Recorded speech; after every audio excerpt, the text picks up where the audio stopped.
The moment I stepped into the mediation room, I felt the disgust before I saw it. My daughter's eyes rolled toward the ceiling. My son-in-law's mouth curved into that smug, pitying little smile, the one he saved for stray dogs and old men. Then the door opened again, and a lawyer walked in, a man whose name alone made hedge funds return phone calls at 2 a.m., and my son-in-law's gold-plated pen slipped from his fingers and clattered against the table. The lawyer didn't look at him. He didn't look at my daughter either. He walked straight past both of them, stopped in front of my chair, and bent at the waist in a bow so precise it looked rehearsed. "The architect," he said. "You called for me?" Nobody in that room had ever heard that name before. My daughter's mouth was still open. My son-in-law's face had gone the color of the folder in front of him. They thought they were putting a confused old man away so they could steal a piece of paper with my name on it. They had no idea they were lighting a fuse. It started, the way it always does, with a contempt I was supposed to swallow and say nothing about. Before we go back to the beginning, where are you watching from tonight? Drop your city in the comments. I read every one of them. And if you believe respect is something you earn, not something you're owed, just because you share a last name, hit like and subscribe. It helps this channel more than you know, and it means you won't miss what happens when the people who counted me out find out exactly who they were counting. My name is Vernon Hartley. I am 72 years old, and for the last 10 years, I have lived in a wooden cottage at the edge of my own land, watching my daughter and her husband build a glass palace on top of it. That's not a figure of speech. The house is glass. Floor to ceiling, wall to wall, a 9,000 square foot monument of steel frames and tempered panels that catches the Texas sun and throws it back so hard you have to squint just to look at it. It sits on 10 acres outside Austin. My 10 acres. Deeded to me the year I bought this farm, 22 years ago, back when my late wife Louisa was still alive, and we thought we'd grow old here together. Just the two of us and the tomatoes. I never sold that land to my daughter Colette. I never sold it to her husband Bennett Marsh either. I let them build on it. A father does that. A father says yes when his daughter asks for something, even when some old instinct in his gut is whispering that he shouldn't.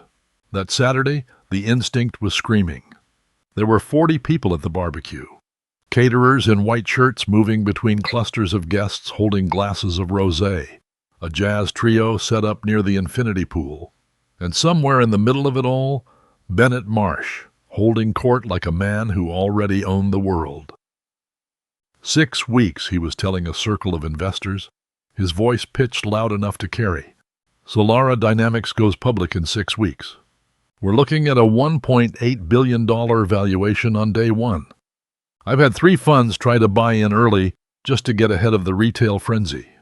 He said it the way men say things they've rehearsed in a mirror. Bennett was 38 years old, built like a man who paid someone else to build his body for him, and he wore a blazer that fit him the way a costume fits an actor.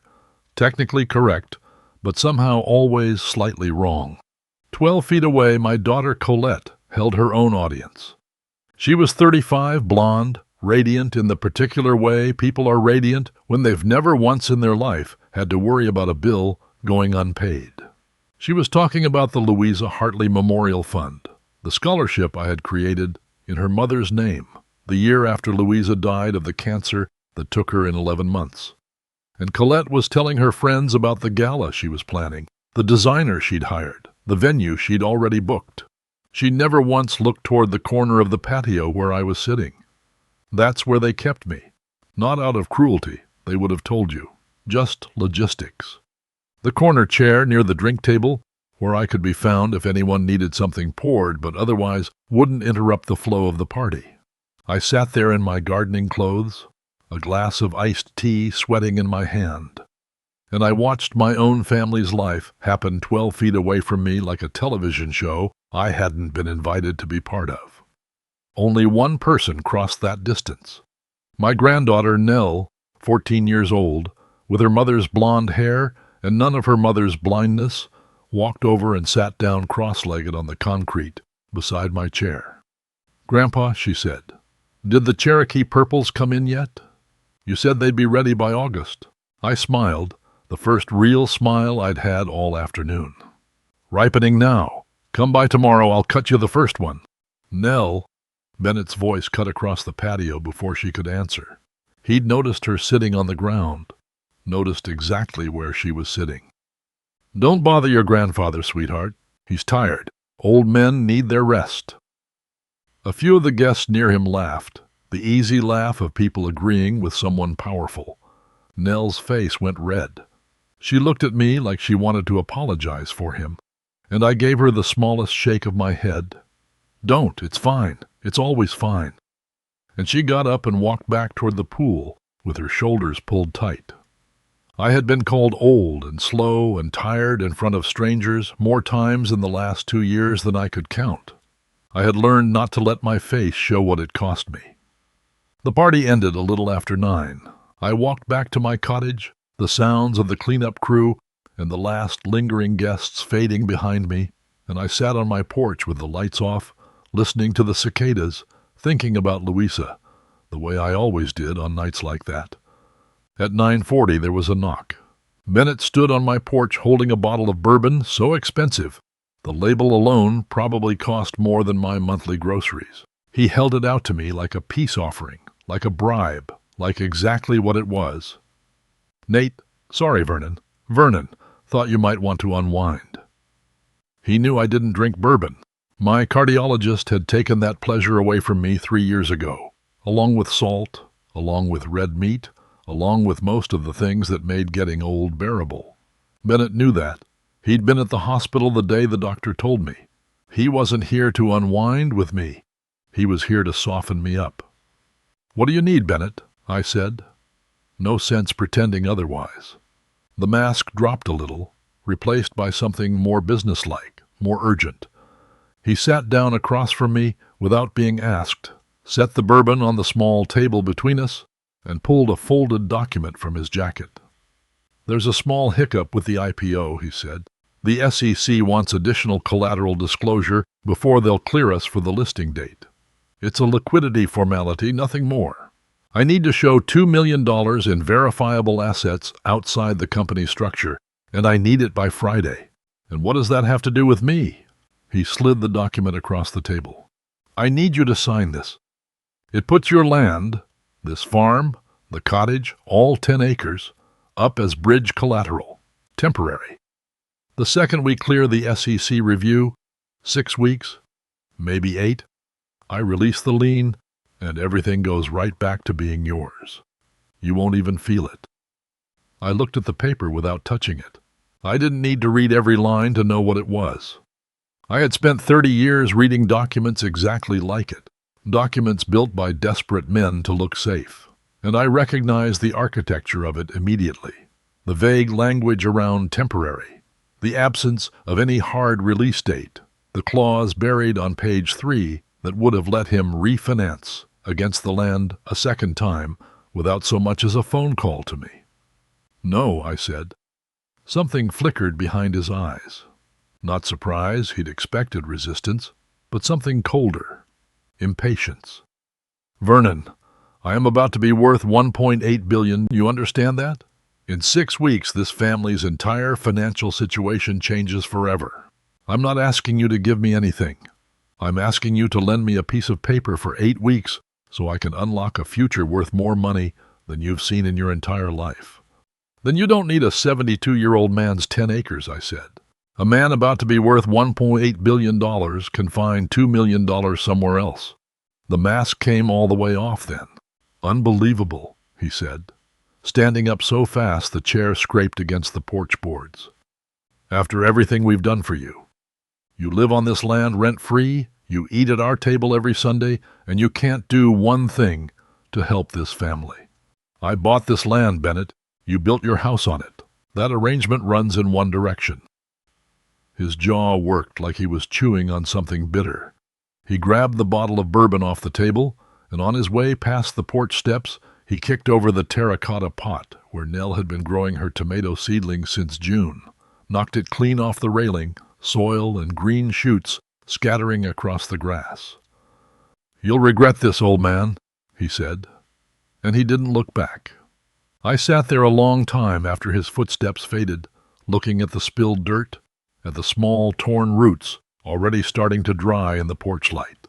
Something in my chest had gone very still and very cold, the way it used to go still right before I walked into a boardroom to take a company apart piece by piece. I hadn't felt that stillness in 22 years. I didn't like how easily it came back. 3 days after Bennett kicked over Nell's tomato pot, I came down with the flu. Nothing dramatic. A fever of 101, a cough that rattled in my chest, the kind of ordinary misery that happens to every 72-year-old man once or twice a winter, especially one who spends his mornings kneeling in cold garden dirt, no matter what the thermometer says. I stayed in bed, drank the bone broth I'd made myself, and frozen in batches back in October, and figured I'd be back on my feet within a week, same as always. Colette showed up on the second day, and that alone was strange enough that I should have paid closer attention to it. It had been months since she'd crossed the distance between the pool and my porch chair uninvited. Now here she was, sitting on the edge of my bed, fussing over pillows, pressing the back of her hand to my forehead the way Louisa used to do, telling me in a soft voice that she was worried sick. "I called a doctor," she said, "a really good one. Private practice, does house calls, very thorough. I want someone to check you out properly, Dad. You're not as young as you used to be, and I'd never forgive myself if this turned into something worse." I should have heard the seams in that sentence. I didn't. I was tired and feverish, and God help me, grateful that my daughter seemed to care again, the way I used to be grateful for rain in August. The doctor arrived within the hour. Dr. Ellis Prentice, according to the embroidered script on his white coat. A tall man in his 50s with soft, manicured hands and a voice pitched low and gentle, the kind of bedside manner that's been rehearsed in front of a mirror rather than earned at a bedside. He took my temperature, listened to my chest through a stethoscope that was, I noticed even through the fever, slightly too polished for a man who claimed to run a busy house call practice.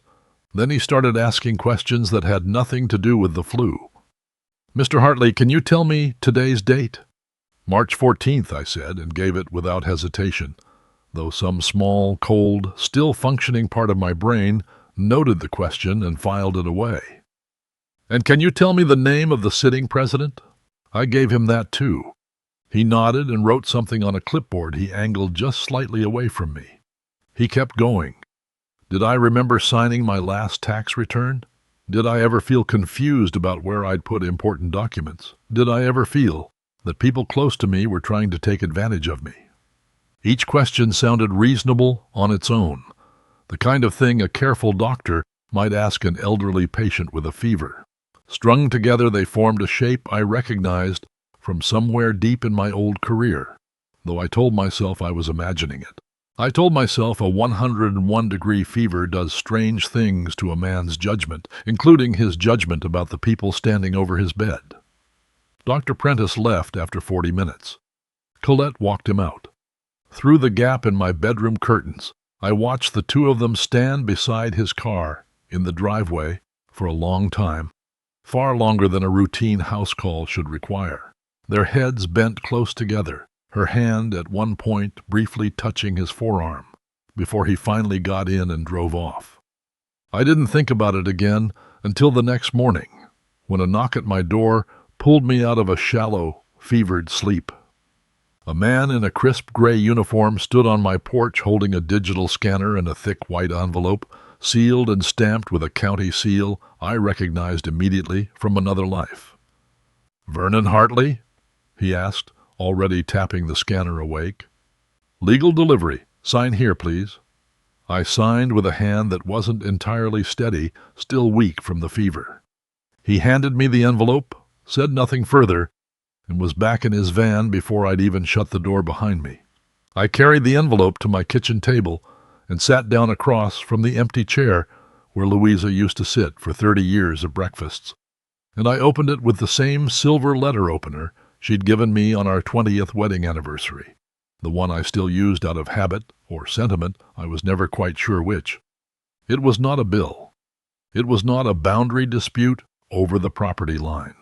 It was a petition filed in Travis County Probate Court requesting the emergency activation of a medical power of attorney and the immediate transfer of trust control. My trust, the one holding the farm's deed, the founding assets of the Louisa Hartley Memorial Fund, and the modest but not insignificant portfolio I had built quietly over 4 careful decades. The petitioners were listed at the top of the first page: Bennett Marsh and Colette Hartley Marsh. The respondent was me. I flipped to the exhibit attached behind it, a 3-page psychological evaluation signed by Dr. Ellis Prentice, M.D. He wrote that I exhibited early to moderate signs of cognitive decline consistent with vascular dementia, that I displayed confusion regarding financial matters and paranoid ideation directed at close family members, and that I was, in his professional medical opinion, no longer capable of managing my own personal or financial affairs without substantial risk of harm to myself or the erosion of my remaining assets. He recommended in writing immediate placement in a secured memory care facility, not an assisted living wing with an open front door, a locked ward with keypad-controlled access. For my own safety, the document said, twice, as though repeating the phrase might make it kinder. I set the papers down on the table very carefully, the way a man sets down something he's afraid he might otherwise throw across the room. I understood, reading it line by line, exactly what they had built.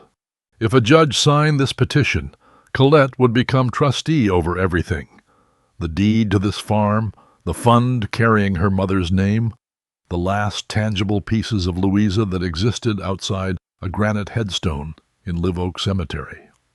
And I would be moved into a facility with a locked door, quietly sedated into cooperation the first time I made too much noise about it, my signature legally worth nothing, my 72 years of life reduced to a single line item in a court filing marked incapacitated.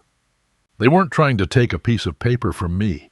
They were trying to erase me from my own life while I was still standing in it. I sat at that table a long time, the fever forgotten. I want to say what I felt first was fear, and somewhere underneath everything else, that was there too. But mostly what rose up in me was a very clean, very quiet fury. And strangely, it wasn't aimed at Bennett first. Bennett was exactly what I had always privately suspected him to be, a salesman who had finally run out of things to sell and decided, when the market for his lies dried up, to sell me instead. The fury I felt was for Colette.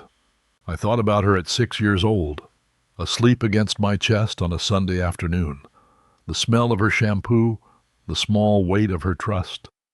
I thought about her at 12, crying in the passenger seat of my old truck because a boy at school had humiliated her in front of the whole class, and how badly I had wanted, in that moment, to tear the entire world apart to keep her from ever feeling that small again. I thought about the day we buried Louisa, how Colette had gripped my hand at the graveside so hard her nails left small crescent marks in my palm. The two of us, the only people left on earth who remembered exactly the sound of her mother's laugh. That daughter had sat in a doctor's evaluation room, or a lawyer's office, or wherever this document had truly been born, and signed her name beneath a claim that her own father was insane, so that she could take his house, his money, and his voice, and lock all three behind a door with a code only she would know. I picked the diagnostic report back up and read the signature at the bottom one more time. Dr. Ellis Prentice. I had lived on this property for 10 years. I had a cardiologist in Austin I'd seen for a decade, a general practitioner 2 miles from the farm I'd trusted since Louisa was sick. I had never, not once, in any context, been treated by a Dr. Ellis Prentice in my life. Colette had found him. Colette had walked him into my bedroom under the cover of concern. Colette had stood in my driveway for 20 minutes afterward, arranging, I understood now with total clarity, the exact language of my erasure. I looked at the clock on the wall. According to the cover sheet stapled to the petition, I had 11 days before the emergency hearing. I stood up slowly, my knees complaining the way they always did these days, and I walked, not toward my bedroom to lie back down, but toward the back hallway, toward the walk-in closet behind it, toward a rack of dark suits I hadn't touched since the day we lowered Louisa into the ground. For 10 years they had believed I was a quiet, harmless old man who grew tomatoes and drank iced tea alone in a corner chair. They had absolutely no idea what was hanging behind that rack of suits, waiting. Behind the rack of suits, there was a wall. Behind the wall, there was a door. And behind that door was a version of me that Colette and Bennett had never once, in 10 years of Sunday dinners and backyard barbecues, been given a single reason to suspect existed. I pressed my thumb to the small biometric scanner mounted at eye level, disguised as an ordinary light switch to anyone who didn't know exactly where to look for it. The panel flashed green. A deadbolt slid back with a soft, expensive click, and I stepped into a room I had built and sealed the year I first moved onto this land, back when I still thought I might need it again someday, back before I let myself believe, for 10 peaceful years, that I never would. There was no bed in that room, no recliner, nothing that belonged to the quiet, harmless old man Bennett believed he had married into. 3 monitors sat dark on a steel desk. A wall of locked file cabinets ran floor to ceiling along one side, each drawer labeled in a code only I could read. A secure satellite phone sat charging in its cradle exactly where I'd left it a decade ago, its battery somehow, faithfully, still holding a charge. Bennett believed I had spent my working life as a mid-level accountant somewhere in Dallas, comfortable enough to retire early to a farm, unremarkable enough to be dismissed at a dinner table without a second thought. He had absolutely no idea what I had actually been. 30 years ago, in boardrooms from Manhattan to Houston, corrupt executives and the expensive lawyers who protected them didn't call me Vernon. They called me the architect, the man corporations brought him in when a business was already dying, and someone with no sentiment and no patience for lies needed to decide, with total surgical precision, exactly which pieces could be saved and which had to be cut away to keep the rest from rotting too. I didn't build companies. I took them apart, layer by layer, and I built a career on finding the exact place other men had spent years and small fortunes learning how to hide the truth. I walked away from all of it the year Louisa was diagnosed. I didn't hesitate for even a day. I traded hostile takeovers and midnight conference calls for hospital waiting rooms and chemotherapy schedules without a single backward glance, because there was no version of that career that had ever mattered to me more than she did. I buried the architect in that closet the same year I buried her in the ground at Live Oak Cemetery. And over the following decade, I let myself become, slowly and on purpose, exactly the quiet old man my family now believed I was. They had just given that man a very good reason to come back to life. I sat down at the console, powered on the middle monitor, and picked up the satellite phone. I dialed a number I hadn't used in over 10 years but had never once forgotten. It rang twice. Reed. Cassian. It's Vernon Hartley. The silence on the other end lasted exactly as long as it takes a man to sit bolt upright in his chair. Vernon, my God, I thought... He stopped himself, started again, his voice climbing.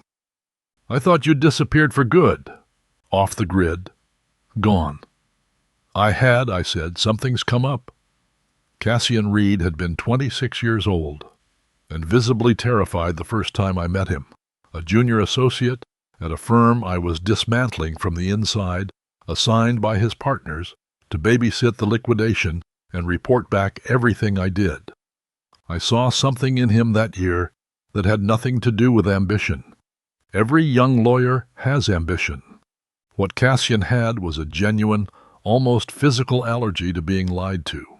I taught him, over 18 brutal months, how to read a balance sheet the way I read one, not looking for the number that's there, but for the sentence that's conspicuously missing.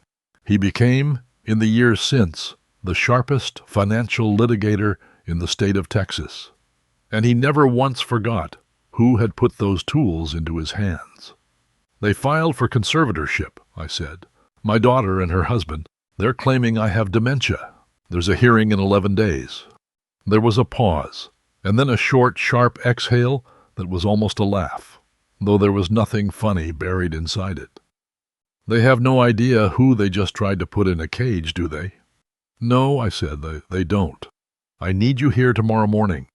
Bring whoever on your team knows how to dig through public filings without leaving fingerprints." "I'm already grabbing my coat," he said, and the line went dead. For the several hours before Cassian arrived, I didn't sit idle. I sat down at my old terminal and began doing the one thing I had ever truly been extraordinary at. Not hacking, never hacking. I had spent 30 years building my reputation on making examples of men who thought shortcuts like that were clever. I did forensics. Financial forensics, the slow and legal and completely public kind. SEC filings, UCC liens, county court dockets, corporate registration databases, medical board disciplinary records, the enormous ocean of information sitting in plain sight that almost nobody has the training or the patience to actually read cover to cover. I started with the one loose thread already sitting in my hand, Dr. Ellis Prentice.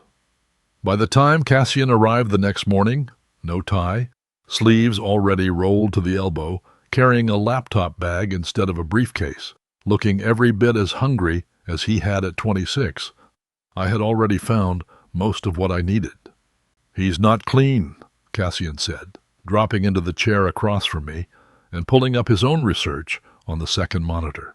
Ellis Prentice voluntarily surrendered his medical license to the Texas Medical Board 4 years ago. Voluntary surrender usually means a man cut a deal to avoid something much worse landing in his file. I pulled the board's complaint history. Malpractice, 3 separate patients, 2 botched outpatient procedures, and 1 that left a woman permanently disabled. The final settlement came to $340,000. He never had that kind of money. So he's not licensed to practice medicine at all. He's not licensed to practice anything, Cassian said, which means the moment a judge sees this board filing, every single page of his diagnostic report becomes worthless. But that's not even the part that should worry you most.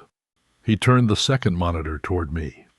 A wire transfer record, buried inside a public bankruptcy filing tied to Prentice's failed malpractice defense. 6 months ago, a $340,000 settlement obligation that should have bankrupted him outright had simply vanished from the ledger, paid off in full, in a single transfer, by an entity called Marsh Ventures, LLC. Something settled in my chest, cold and very certain. Bennett paid off his malpractice debt. 2 months before Prentice walked into your bedroom and diagnosed you with vascular dementia, Cassian said quietly. This wasn't some Dr. Colette found through a house call directory, Vernon. This was a man Bennett had already bought and kept sitting in his pocket, waiting for the exact day he'd need someone desperate enough to sign whatever he was handed. I sat back in my chair and looked slowly around that sealed room. 10 years of dust on the file cabinets, the version of myself I had buried right alongside my wife, waking up one drawer at a time. Bennett hadn't panicked and improvised a plan the night I refused to sign over my land. He had been building this for months, possibly longer, keeping a compromised, disbarred, financially desperate man on a leash for exactly this purpose, the way a man keeps a spare key hidden under a rock for the day the front door finally locks him out. This wasn't a spur-of-the-moment betrayal born out of one bad conversation on my porch. This was premeditated, and that single fact changed everything about what I was now willing to do next. I thought of the 11 days sitting on the calendar like a countdown clock, and for the first time since the process server had knocked on my door, I felt something other than grief. I felt the old, familiar quiet that used to settle over me the night before I walked into a boardroom to take a company apart, a stillness that had nothing to do with calm and everything to do with certainty. Cassian saw it cross my face and didn't ask what it meant. He'd seen it before, a long time ago, in a different life, and he simply reached for his laptop and kept working. "There's more," he said after a moment, not looking up. "Prentice's malpractice debt is one hole in their story. But a man doesn't hand over $340,000 to save a stranger out of the goodness of his heart, Vernon. Bennett doesn't have that kind of goodness. And more importantly, right now, on paper, Bennett doesn't have that kind of cash. Meaning Solara Dynamics has been telling investors it's 6 weeks from an IPO worth $1.8 billion, Cassian said. And somewhere underneath that story, your son-in-law found $340,000 in loose change to buy himself a doctor. I want to know where that money actually came from, because I don't think it came from where he says it did." I looked at the dark monitors around me and felt the last of the quiet, retired man I'd spent 10 years pretending to be settle back into the dust where he belonged. "Then let's find out," I said. "Start with the SEC filings. I'll take the bank records." We worked through the night, and by dawn the picture on my screens had stopped looking like a family dispute and had started looking like a crime scene. Cassian found the first crack in Solara Dynamics' public filings just before 2 a.m., hunched over his laptop with the particular stillness of a man who has just found the thread that unravels everything. The company Bennett had spent 2 years telling investors, journalists, and his own dinner guests was 6 weeks from an $1.8 billion IPO had, according to its own SEC pre-registration disclosures, generated exactly $340,000 in verified revenue over the past fiscal year. Not $340 million, $340,000. The rest of the valuation Bennett had been quoting at cocktail parties existed entirely inside investor projections, inflated user engagement metrics, and a proprietary engagement algorithm that 3 independent auditing firms had, over the past 18 months, each quietly declined to certify without further access. Bennett had never granted them. "This isn't a struggling startup," Cassian said, scrolling through page after page of inconsistent numbers, his voice flat with disgust. "This is a fraud with better catering. The SEC opened a preliminary inquiry into Solara's data reporting 4 months ago. It's not public yet, but the inquiry letter is sitting in a filing history I still have access to from an old case. They're looking at manipulated engagement data being presented to investors as recurring revenue. That's not a gray area, Vernon. That's a federal charge." I didn't feel triumph hearing it. I felt something colder and heavier settle into my chest. The particular grief of watching a suspicion I hadn't let myself fully believe confirmed in black and white. So the IPO he bragged about at my own barbecue, in front of 40 guests, was never coming. "Not in 6 weeks, possibly not ever," Cassian said. Which raises the obvious question underneath all of this. If the company is worthless, where is Bennett actually getting cash right now? Because someone paid off a $340,000 malpractice settlement 2 months ago, and someone is currently paying a law firm and a fake doctor to file a conservatorship petition against you. Fraudulent companies about to be investigated by the SEC don't have that kind of loose liquidity sitting around. I already had part of the answer forming on my own monitor. I had spent the previous 4 hours tracing wire activity tied to Marsh Ventures LLC, and buried inside a routine UCC lien filing, the kind of document almost nobody bothers to read unless they know exactly what they're hunting for. I found it. 8 months earlier, Bennett had personally guaranteed a $15 million loan from a private venture fund called Praxis Meridian Capital, collateralized against Solara Dynamics' remaining equity, and in a clause I read 3 separate times to be certain I wasn't misreading it, cross-collateralized against Bennett's own personal assets. The mansion, the cars, every square foot of anything carrying his name on a title. "He's in default," I said quietly, reading further into the loan servicing history. Praxis Meridian issued a formal notice 6 weeks ago.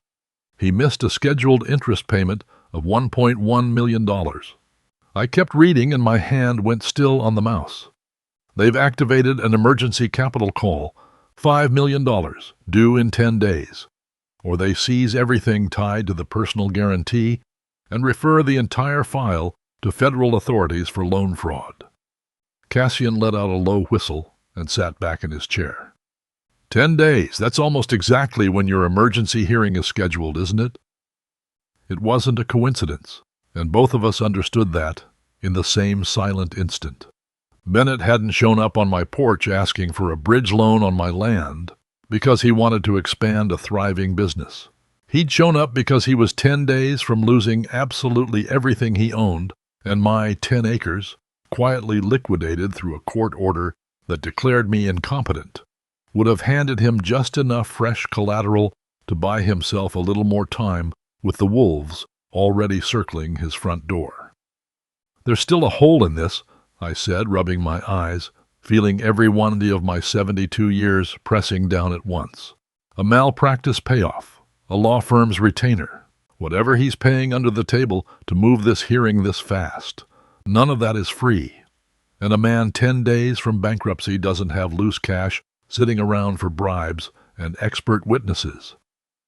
Cassian looked up from his screen, and something in his expression told me he'd already found the answer and had simply been waiting for the right moment to say it out loud to me. "Vernon," he said carefully, in the tone a doctor uses right before delivering bad news, "I need you to look at something before I explain what it is." He turned his laptop toward me. On the screen was a bank statement. Not Bennett's, not Solara's.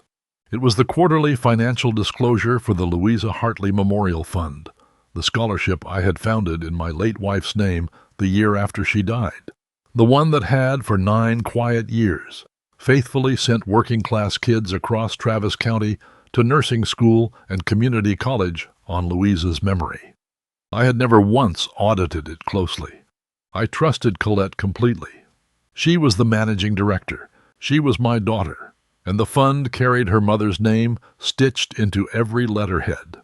And I had believed, foolishly, that some things in this life simply didn't need to be watched.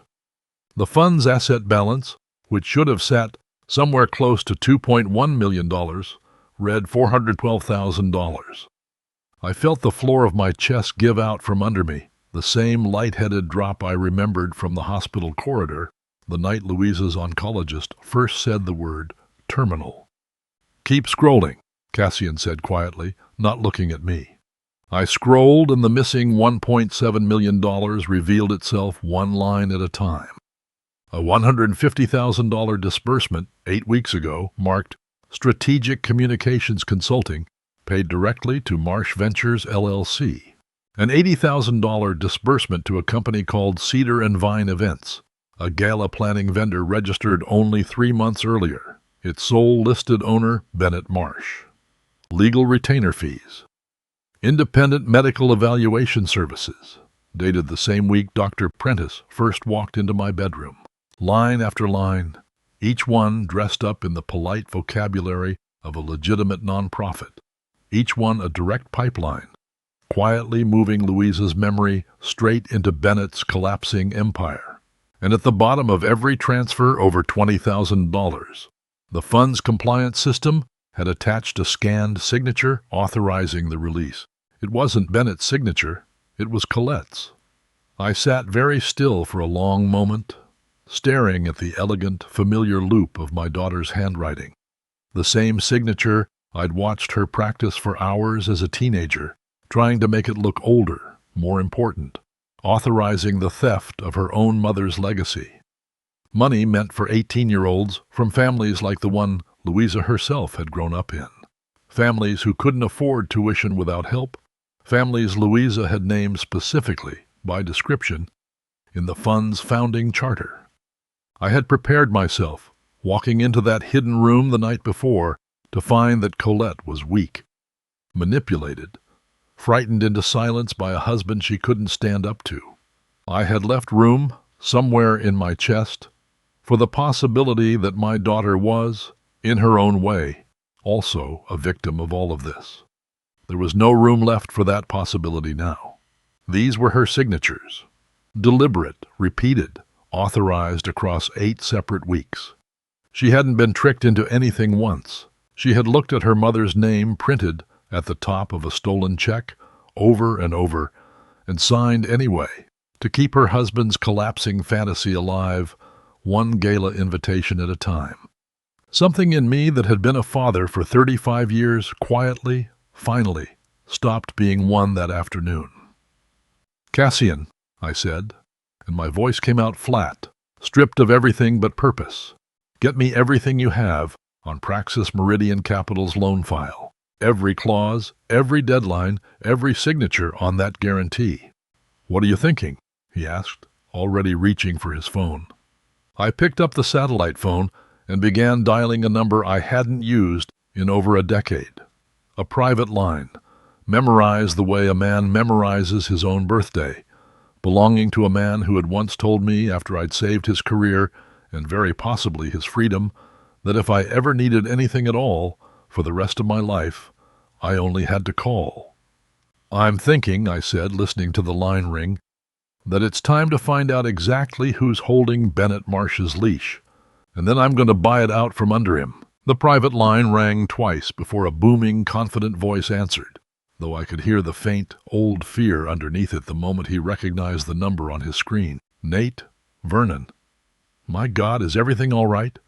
"Hello, Marcus," I said, using the name I'd known him by 30 years ago, back when Marcus Aldrich was a brash young trader tangled up in a fraud case that wasn't his fault and about to lose everything anyway, back before he built Praxis Meridian Capital into a fund worth more than most small countries' treasuries. "I'm not calling about old times. I'm calling to collect on something you offered me a long time ago."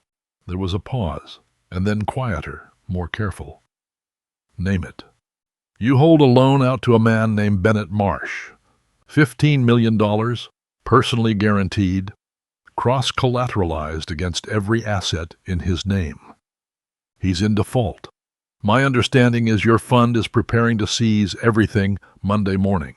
"That's right," he said slowly, and I could hear him pulling the file up on his end. "It's a mess. The man's been lying to his own board for over a year, apparently. My compliance team already drafted the seizure paperwork this week. I don't want you to seize his assets, Marcus. I want you to sell me the debt. All of it. The note, the personal guarantee, the collateral, the default, every clause, effective today, wired from a blind trust, with no paper trail leading back to my name." Silence, and then, to his credit, he didn't ask why. 30 years ago, I had spent 3 sleepless nights pulling him out of a federal indictment he hadn't earned, back when I was the only forensic accountant in Washington willing to look past a doctored ledger and find the original, untouched trades that proved his innocence. Men like Marcus don't forget who dug them out of the ground with their bare hands. "You want to be his bank, Vernon? I want to be his nightmare." "Done," he said, and I could hear him already barking instructions to someone off the line. "My legal team will have it transferred within the hour. Good hunting, old friend. I mean that." By the following morning, I owned Bennett Marsh's $15 million debt outright, and Bennett Marsh, sitting in his glass mansion, still believing he had 10 days left before the wolves arrived, had absolutely no idea. The emergency hearing convened 11 days after the process server first knocked on my door. In a small, fluorescent-lit courtroom inside the Travis County Probate Building that smelled faintly of burnt coffee and floor wax. The kind of joyless room where quiet lives get quietly dismantled every single day of the week. I did not walk in wearing the gardening clothes Bennett and Colette had spent 10 years using to dismiss me. I wore a charcoal gray bespoke suit I hadn't put on since I testified before a Senate banking subcommittee 3 decades earlier. It still fit exactly the way it had the day I bought it. Cassian walked beside me carrying a single slim folder instead of the small mountain of boxes Bennett's legal team had wheeled through the door. Colette saw me first. I watched confusion cross her face, then something closer to fear, before she leaned over and whispered something to Bennett, who turned, took one look at me, and simply smirked, the same practiced, condescending smirk he'd worn kicking over Nell's tomato plant, the smirk of a man who still believed this was theater, an old fool playing dress-up on the worst day of his life. "All rise," the bailiff called, and Judge Karina Merriweather entered, settling behind the bench with the tired efficiency of a woman who had presided over 1,000 conservatorship petitions and expected this to be, at most, the 1,001st. "Case number 4471, she read, without looking up, "in the matter of the conservatorship of Vernon Hartley." She lifted her eyes to identify the respondent as procedure required, and her gaze found mine, and I watched her go very still.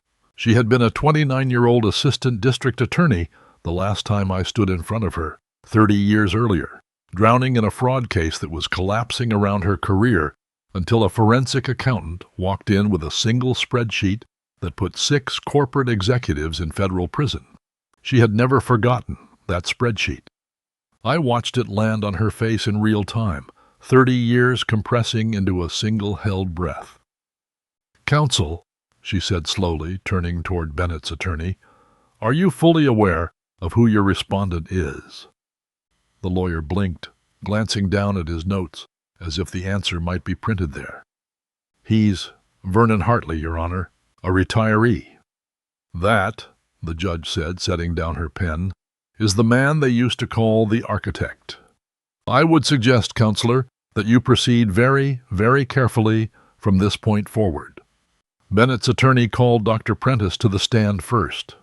He shuffled up, avoiding every eye in the room, and recited, in a flat, rehearsed monotone, the diagnosis he'd written weeks earlier: cognitive decline, paranoid ideation, incapable of managing his own affairs without significant risk of harm. Cassian rose.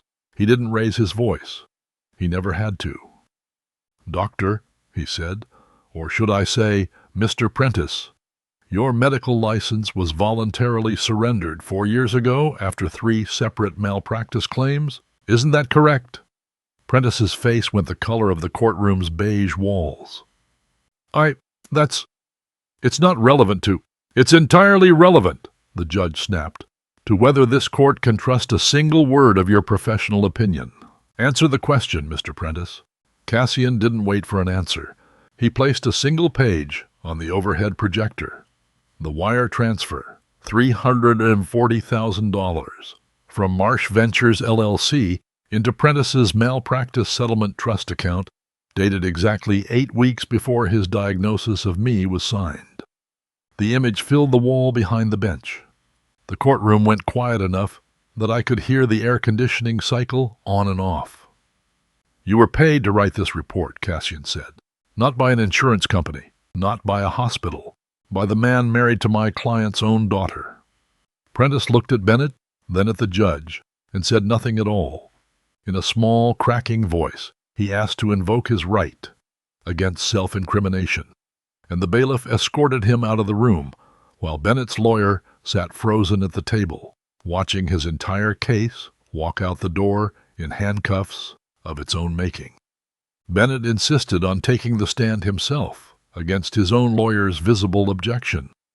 He tried the wounded son-in-law routine, told the judge this had only ever been about love, about protecting a confused old man from himself and from his own paranoia.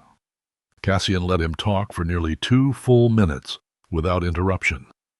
Then Cassian asked, almost gently, why a man so deeply worried about my finances had asked me 3 weeks earlier, on my own porch, for a $500,000 bridge loan against my land.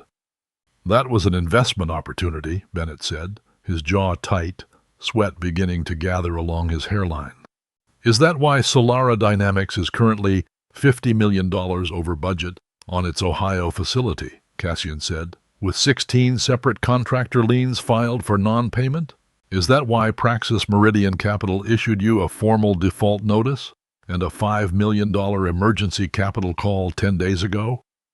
Color drained out of Bennett's face in a way I will remember for the rest of my life. That's privileged information," he stammered. "It's not privilege when you're in default," Cassian said. And it is certainly not privileged when the money you used to pay Dr. Prentice and your own legal team was pulled directly out of the Louisa Hartley Memorial Fund, authorized by your wife's signature 8 separate times. At the sound of her mother's name, Colette made a small, choked sound in the gallery, and I watched her hands begin to shake violently in her lap. Bennett's composure finally shattered completely. "This is his fault," he shouted, standing and pointing at me across the courtroom, his voice cracking into something ugly and desperate. He had the money the whole time. He could have fixed everything with one signature, and he said no. He did this, all of it. It's on him, not me. The judge slammed her gavel down hard. "Mr. Marsh, sit down immediately, or I will hold you in contempt of this court." I rose slowly to my feet. The room went quiet enough that I could hear my own heartbeat in my ears. "Your Honor," I said, my voice carrying without needing to be raised, "I'm not here today to defend my sanity. My record will speak for itself, and it always has. I came here today to end this." I nodded once to Cassian, who crossed the aisle and placed a single document, bound in blue legal cover, directly on the table in front of Bennett. "What is this?" Bennett whispered, his hands shaking so badly he could barely hold the page still enough to read it. "That," I said, "is a notice of default and transfer of debt. You defaulted on your $15 million loan to Praxis Meridian Capital, Bennett. What you never bothered to learn about your father-in-law is that 15 years ago, I was the man who built Praxis Meridian Capital from nothing before I quietly stepped away. I never sold my controlling interest. I simply stopped showing up to meetings." I let that fact settle over the courtroom, watching it land on his face one horrifying second at a time. "You didn't default on a venture fund," I said. "You defaulted on me, and I am nowhere near as patient as the man you believed you were dealing with. You have 24 hours to vacate the house you built on my land." Bennett didn't leave in 24 hours. He didn't need to. By the time the sun rose the next morning, the choice had been taken out of his hands entirely. Cassian filed the SEC referral before breakfast. Every fabricated engagement metric, every inflated projection, every doctored investor deck Solara Dynamics had circulated over 2 years, laid out in a single sworn complaint. The Bureau moved fast once federal fraud was on the table. 3 weeks later, agents arrived at what remained of Bennett's office with a warrant.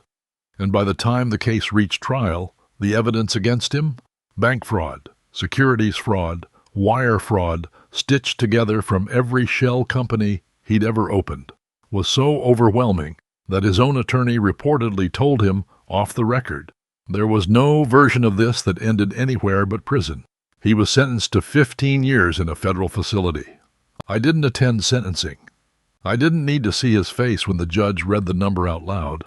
I had already seen everything I needed to see in that courtroom the day he pointed at me and screamed that his ruin was my fault.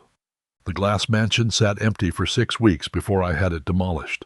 I didn't sell it. I didn't rent it. I hired a crew, and I stood on my porch on a Saturday morning drinking black coffee, and I watched 10 years of Bennett's ego come down in a controlled collapse of steel and shattered tempered glass, until the land underneath it was bare dirt again, the way it had been the year Louisa and I first walked it together. Colette was harder. Colette was always going to be harder. She came to my cottage 2 days after the hearing, her face swollen from crying, and she begged me to intervene with the district attorney on her behalf. She swore Bennett had told her the transfers were legitimate, that he'd shown her forged documentation claiming they were board-approved marketing expenditures, that she had never truly understood what she was signing. I looked at my daughter for a long time before I answered her. "Do you remember when you were 10 years old?" I said, "and you took $40 out of your mother's purse for a toy she'd already told you no about?" Her face went pale. She remembered. "Your mother found out within a day," I said. "She cried in the bathroom for an hour, certain she'd failed you as a mother. And then she came out, and she hugged you, and she put $40 of her own money back in that purse, and she never said another word about it. She forgave you because her heart was soft, and because $40 felt small enough to forgive." Colette was crying now, silently, her hands pressed over her mouth. "You never paid for that first theft," I said. "So you learned, without ever meaning to, that the ledger doesn't have to balance if the person you're stealing from loves you enough. You just kept stealing bigger things, Colette. A jacket, a car, and now, eventually, your own mother's memory. I believe in ledgers. I always have, and this one has been unbalanced for 25 years. I didn't write a letter to the district attorney. I didn't call in a single favor on her behalf. She was indicted alongside Bennett, though her attorney, unlike his, was smart enough to see the wall closing in and negotiated a plea before trial. She pleaded guilty to felony misuse of charitable funds. The judge, moved by her tears and by the psychological evaluation describing years of financial coercion from her husband, was lenient by the standards of the court. 5 years of formal probation, full restitution of the $1.7 million to the Louisa Hartley Memorial Fund, to be repaid over a payment plan that would follow her for most of the rest of her working life, and 800 hours of mandatory community service. The judge assigned her, at my quiet, private request through Cassian, to the memory care wing of Ashford Grove Senior Living, the exact kind of locked facility she and Bennett had once petitioned a court to place me inside. For 8 months, twice a week, my daughter mopped floors, fed dinner to residents who couldn't remember their own children's faces, and changed bedding for men and women who called out for spouses who had died decades earlier. I wanted her to smell it. I wanted her to understand in her body, and not just on paper, the exact weight of the thing she had tried to do to her own father. 6 months passed. The dust from the demolished mansion had long since settled into the grass. I was standing in my emptied cottage one afternoon, taping shut the last of the boxes I no longer needed, when I heard a hesitant step on the porch. Not a knock, just a presence, waiting. It was Colette. She wasn't wearing the designer clothes she'd worn to that barbecue 6 months earlier. She wore a faded volunteer smock from Ashford Grove, her hair pulled back, her hands red and raw, in a way I recognized from my own years of gardening. She looked, for the first time since she was a young woman, entirely without armor. "Why?" she said, her voice a rasp. "You could have stopped us before it went this far. You knew what Bennett was. You could have shown me the truth about that fund before I signed anything. Instead, you let me sign 8 separate checks. You let us file the petition. You let it all happen, and then you buried us." I set the tape down and looked at her for a long moment. "If I had stopped you the first time," I said, "you would have hated me for a week, called me a paranoid old man, and gone right back to believing him. You would have found another way to bleed that fund dry, one gala at a time, because you would never have had to face what you actually were. I didn't do this to you, Colette. I simply stopped standing between you and the truth of your own choices." She had no answer for that. She stood on my porch and wept, and I let her, because there was nothing left in me that needed to fix it for her anymore. "There's an apartment in Round Rock," I said finally. 3 months of rent is already paid. After that, you're on your own. The same as everyone else in this world is eventually on their own. I held out an envelope with the address and a set of keys inside. She took it with trembling hands, searching my face for something. The father who used to hug her after every scraped knee, maybe, or forgiveness she hadn't earned yet. He wasn't standing there anymore. She turned and walked back down the porch steps, and I watched her go until she was out of sight. Nell moved in with me 3 weeks later, once the court finalized my guardianship, her father in federal prison, her mother on probation, and working double shifts at a diner in Round Rock to make her restitution payments. I gave her Louisa's old sewing room, and on weekends we replanted the garden Bennett had once kicked over in a fit of rage, this time in raised beds along the south fence line where the morning sun hits first. She's 15 now. Last Sunday she sat beside me on the porch, peeling apples for a pie, and she asked me, out of nowhere, whether I was ever afraid, standing in that courtroom, facing down a room full of people who thought I was finished. No, I told her, and it was the truth. I'd already spent 10 years being invisible. There's nothing left to be afraid of once you've survived that. I am 72 years old. I have retired twice in my life, once from a career that made grown men go pale when they heard my old name, and once from being a quiet, accommodating old man who let his own family mistake his silence for weakness. I don't regret either retirement. But I've learned the hard way, at an age when most men think there's nothing left to learn, that love, without boundaries, isn't love at all. It's just permission, handed over again and again, until the person holding it forgets there was ever supposed to be a limit. I didn't want revenge when I walked into that hidden room behind my closet. I wanted the ledger to finally, honestly balance, the way Louisa always kept our checkbook, down to the last cent, never carrying a debt she hadn't accounted for. My books are balanced now, and for the first time in 10 years, sitting on this porch in the evening light, watching my granddaughter peel apples beside me, I am not invisible anymore.